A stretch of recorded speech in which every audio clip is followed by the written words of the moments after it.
history is Alexander shot an arrow, conquering this.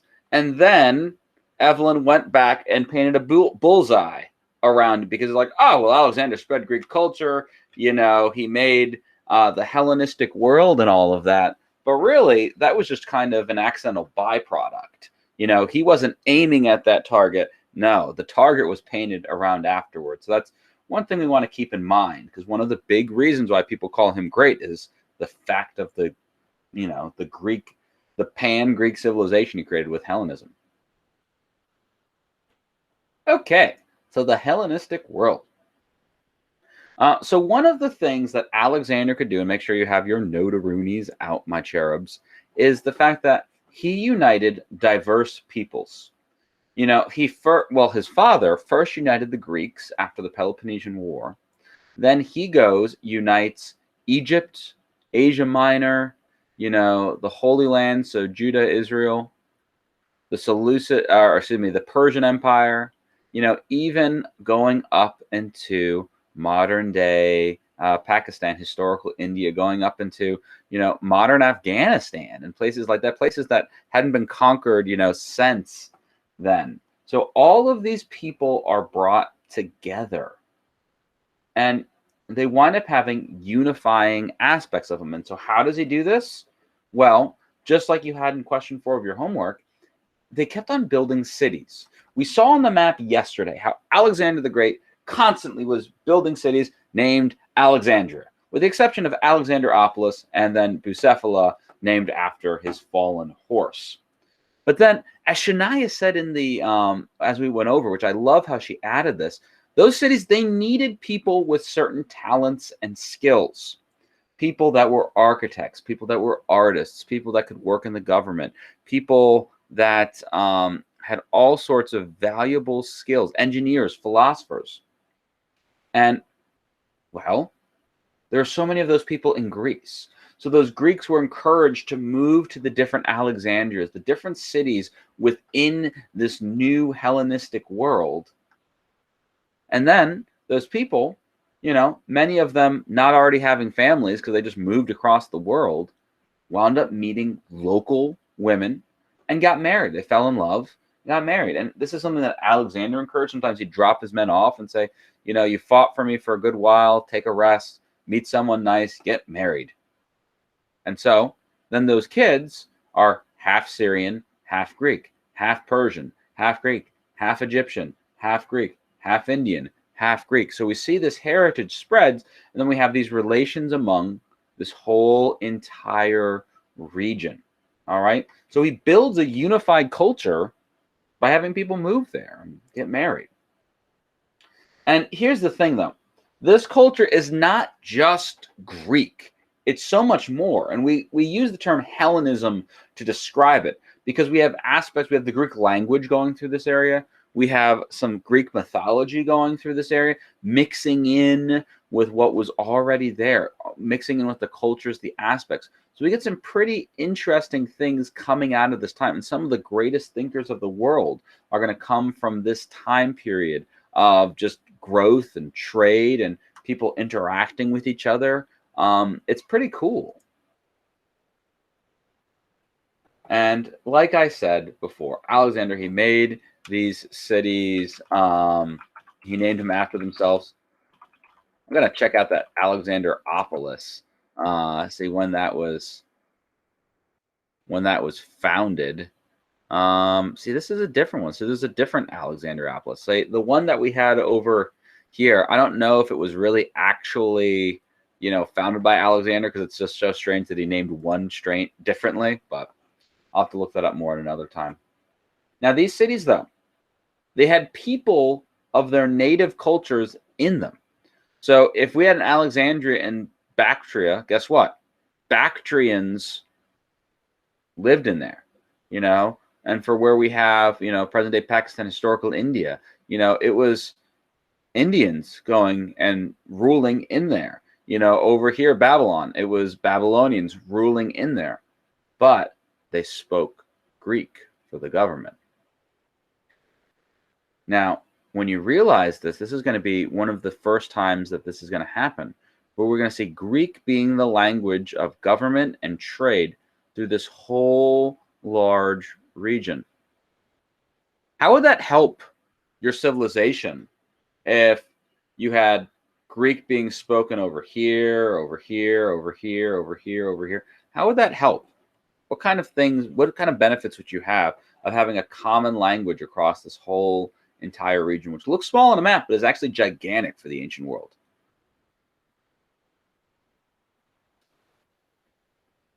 Can anyone think of any advantages to having one language for people to have? It would be easier to trade. You wouldn't have to like decipher what they're Yeah. trying to say or sell something for.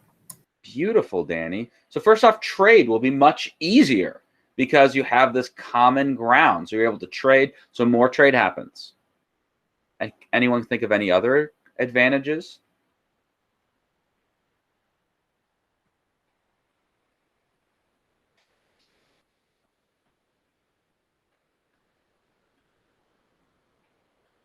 You guys are dead today. Don't like it. Don't like it one bit. Come on, folks. Think about it. Are you more likely or less likely to get in fights and arguments with people you understand? Imagine all of the, misconceptions you have. Yeah, Evelyn says less like if you guys don't really speak the same language, you might get into disagreements more because you don't understand each other as well. So now we have more cooperation between these different areas, because even though it's going to divide up into 4 and then 3 kingdoms, we're going to see cooperation between a lot of them. So we're going to have more trade, more cooperation. It's going to be a good time. One of the other things too is this is going to be awesome. Think about scholars, how people in Egypt are going to be able to understand what's being done by scholars in Greece, which understand what's being done by scholars in the Seleucid Empire, understood by scholars over here. We're going to have an incredible trading of information and knowledge. There's no coincidence that, the Library at Alexandria is going to wind up being one of the greatest repositories of information in the world at this time.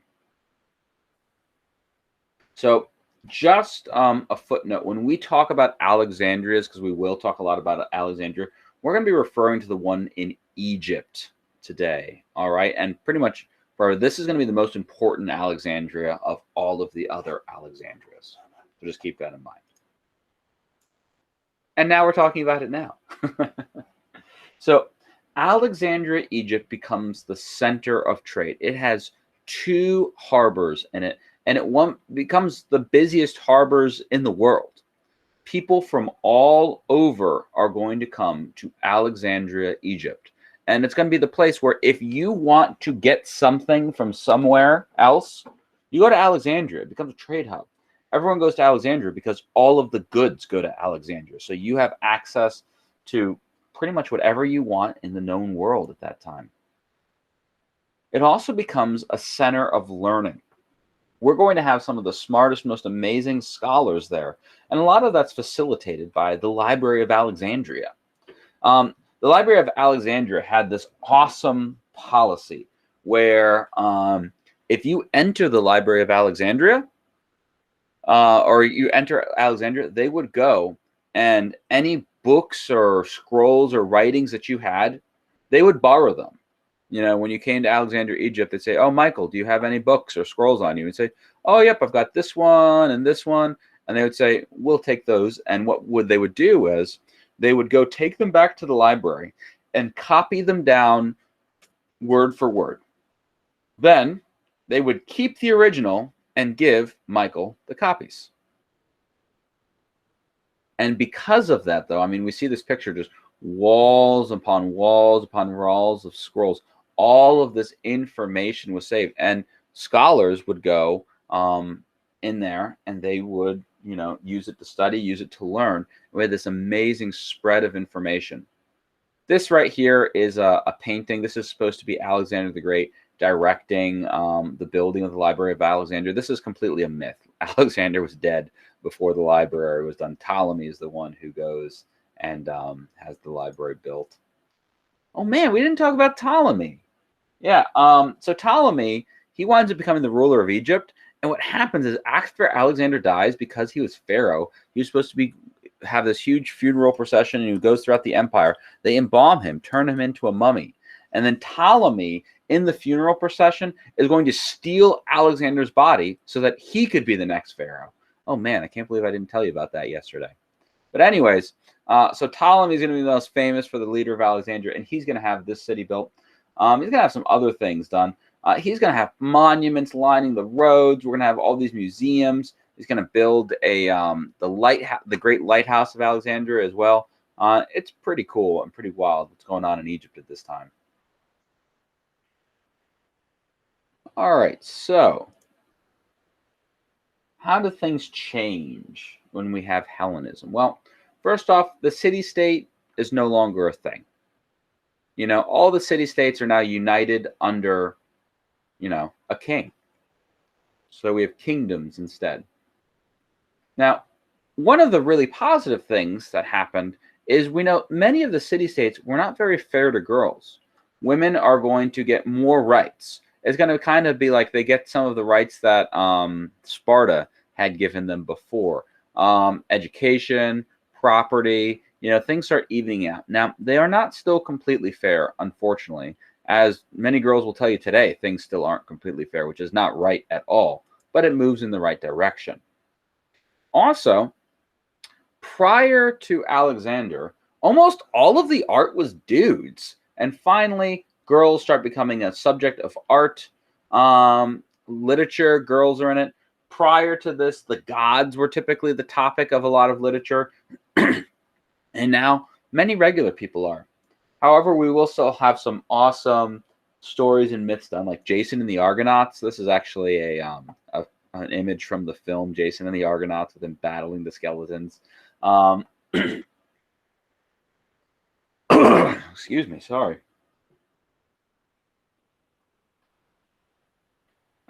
Something's in my throat.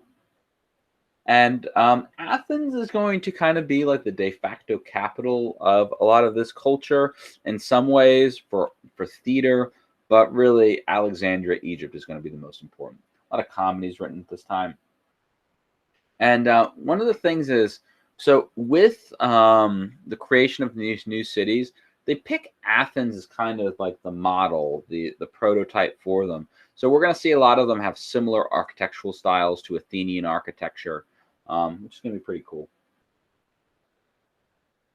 All right, and we have one more slide, my cherubs. Science and mathematics.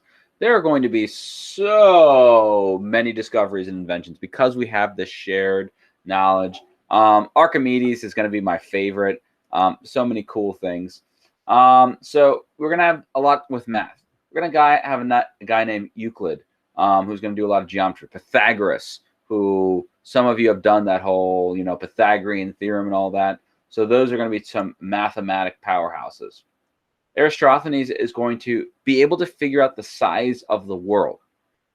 Now, he didn't have a super duper long measuring tape or anything like that. He's going to do that by looking at objects in the sky. Now, you have to realize here, they don't have computers, they don't have calculators, they don't even have telescopes.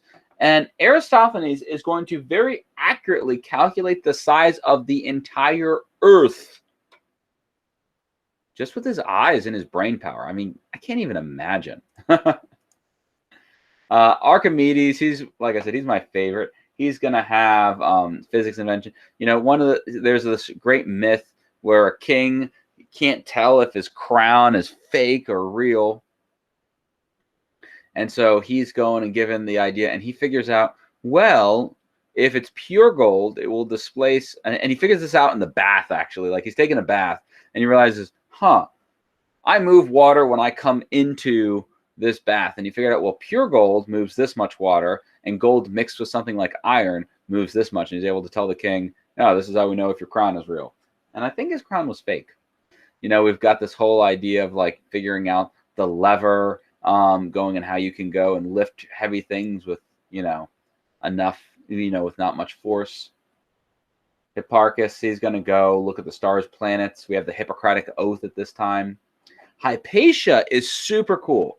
Yes, Eureka, that's where he gets the story. Yes! Oh, I'm so glad you guys have heard it before. I'm not doing it justice right now. My brain is kind of like in a fog. I apologize. Hypatia is really cool. We had some people be her in the last wax museum that we had. And she's going to be a girl mathematician and astronomer. And she's going to wind up going and figuring out a lot of really cool stuff. And then my second favorite, because he has the coolest name, Hero of Alexandria. We think he maybe created the first world steam engines. Now, this is a big deal because we don't actually have the steam engine going into like the 1600s in England, I think. But we think in like the 300s BC, he built a steam engine. There are stories of him creating like steam-powered automatic doors that open. Like, we take for granted we go to the supermarket today, the door just opens. He was developing things like that way back then. He also was working on what they called automata, which we would basically translate as a robot. Things not like robots, like where they are able to do a lot, but like things that would be humanoid in shape and could like play instruments and do some things automated. That's where we get automata, automation from. It's really, really cool, interesting stuff. One of my favorite discoveries was within recent time. They found something called the Antithrica mechanism. And this is something that if we had our regular long class instead of a short one, I'd probably show a short little clip. But the Antithrica mechanism, they found this in a shipwreck. And it was this super complex mechanical computer, actually. And you could put in the year and the date, and it would go and move and show you where different celestial bodies would be in the sky, which is incredible, the technology. People call it the first computer. And this was done in like the 300s BC, which is incredible. But anyways, that's our notes for the day. We could have gone and into super detail about all of these things and spent weeks and weeks on many of these inventions. Unfortunately, we're just getting a quick snapshot. Your reading will wind up giving you some additional details, which are pretty cool. But like I said, we could spend a lot of time with these stories. So I hope you guys enjoyed it. Are there any questions